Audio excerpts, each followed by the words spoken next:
Good morning, traders. Welcome to a morning update on Friday, the 27th of May. This is Mark Owen speaking from Phoenix Blue.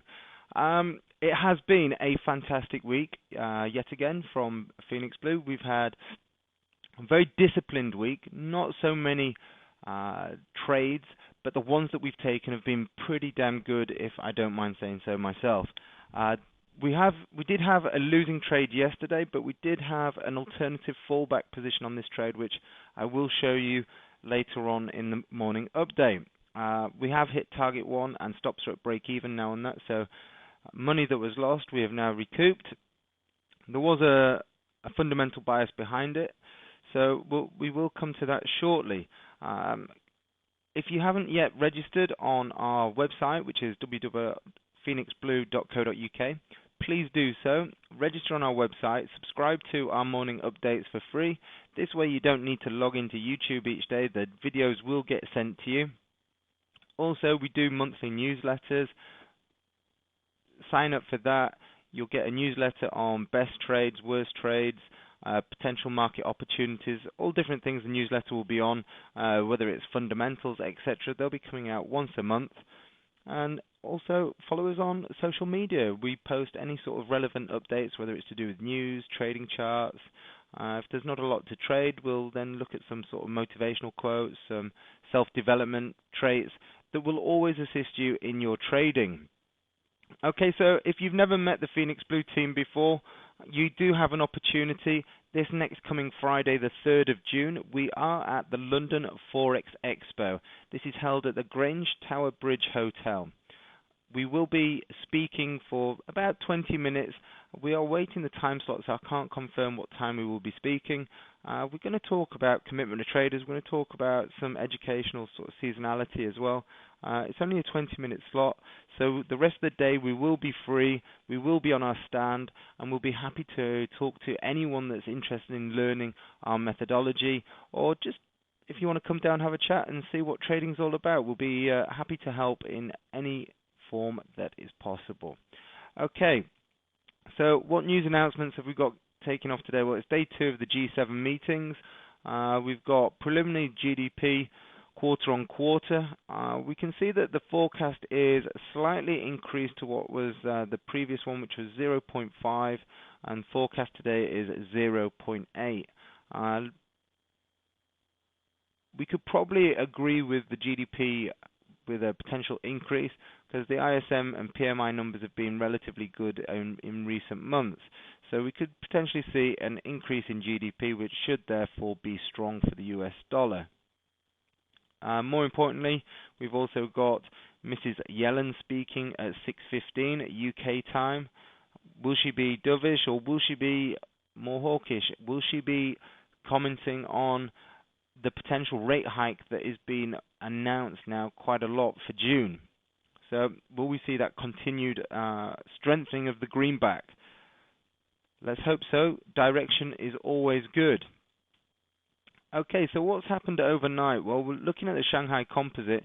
You can see that the Shanghai Composite has done pretty much nothing for the last few weeks. Last night we had a little bit of a bullish candle, but we can see it's in a bit of a trap range.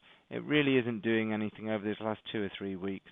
So expect some sort of movement in the next 2 or 3 weeks, and when it moves, we should probably see a decent breakout to the upside or downside. Once we have that, then we've got direction. Until that point, you do nothing. So the Nikkei, again, we can see consolidation forming.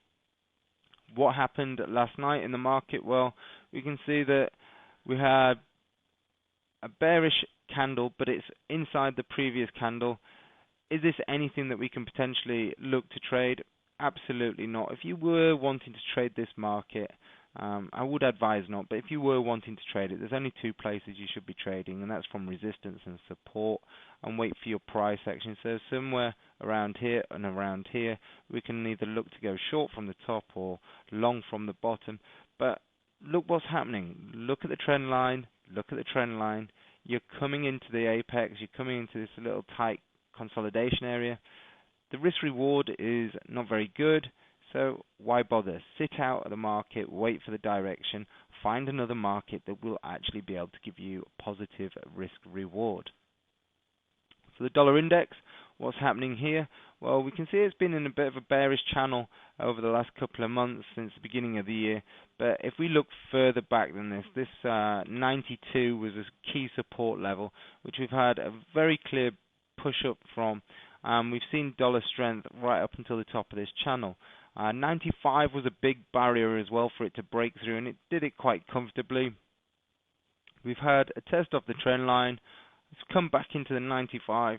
What we'll be looking for is whatever comes out of the G7 meeting and Yellen's speech tonight will give us a clue, because what we should and what we are hoping to see for direction purposes only is we want to see a break through this trend line. Once we get that, that's our dollar strength confirmed, and we'll look for an onslaught up onto the 100 barrier before we might see a correction. Obviously, it's not going to go there in a straight line, but we want to see a nice break and close above here, any sort of pullback, and we'll be looking to get longs of the dollar up into the late 90s, up circa these highs around here, around the 100. Okay, so what does that mean for Aussie USD? Well, if we are going to see a pullback on the dollar index, we might see a short-term strengthening of the Aussie dollar. Our longer-term fundamental bias is weakness for the Aussie dollar. Yes, they did cut rates. We're talking about further potential rate cuts. So we're looking at these over the coming months, heading back down towards 69. We will be looking for short signals in around the 73.50, 73.40 area. That's this blue box here, and we will be looking to trade it longer term back down here.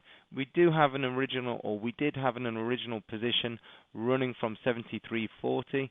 Some of our traders are still actually holding this. I closed out just looking at the dollar index, thought it had topped out, so I actually closed out just under 71.90, and I'm looking for a retracement to get back short Aussie dollar from around 73.40. If it doesn't get there, well then so be it. I've banked money, I'm a happy man.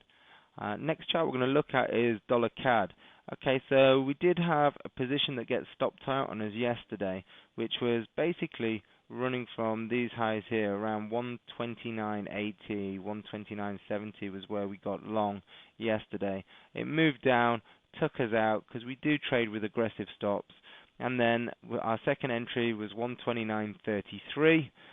It moved very, very nicely. Once over 129.85, we moved stops. Target 1 was attained, and right now it's sitting at 1.3.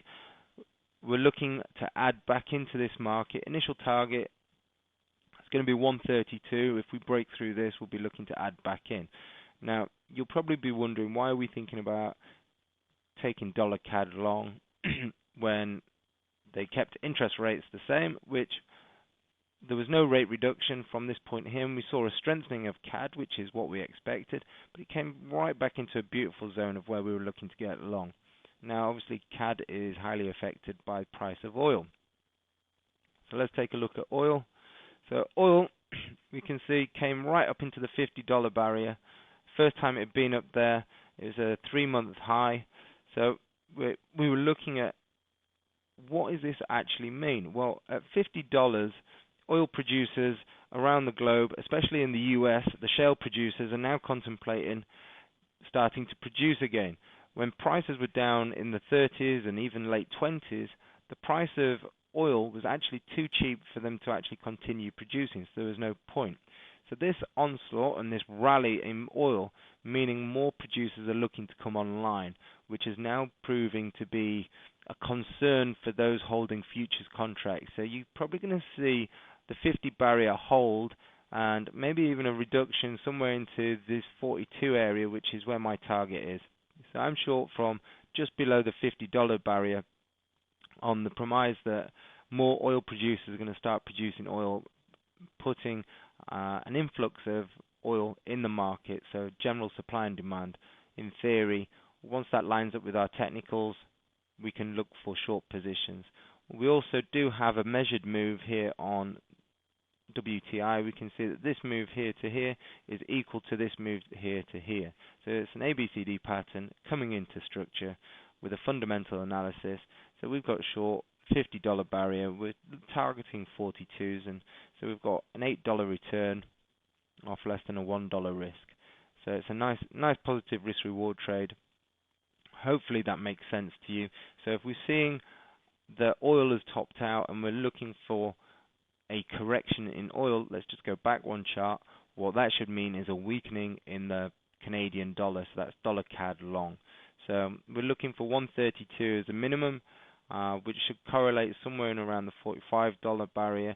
If this then breaks and comes somewhere up here, 134s, we'll probably see that in around the $42. Any questions about this analysis that I've gone through this morning, then please email info@phoenixblue.co.uk, or if there's anything specific that you'd like to ask me, you can also send that to mark@phoenixblue.co.uk. Now, this is done on the Pure analysis, one of the systems that you will learn with Phoenix Blue. We do have multiple systems here, one being Phoenix Blue Pure, one being Phoenix Blue Flow, and our Phoenix Blue COT.